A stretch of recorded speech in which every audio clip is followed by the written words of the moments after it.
In this video, I'm going to show you how to hide your sensitive photos into a vault. And you can use this using the AVG Antivirus, that you can easily download from the App or Play Store. Now, once you're in the app, simply click on Explore and you will scroll down on the online privacy section, Photo Vault, and you can click on that. Now, click on Continue.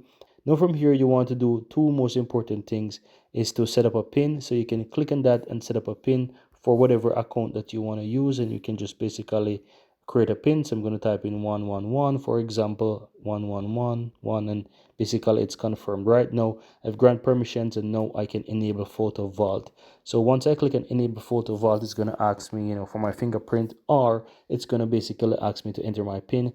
Now you can see that I'm in, and I'm going to just click on add, and I can just take a photo, or I can access my library and add a photo from there.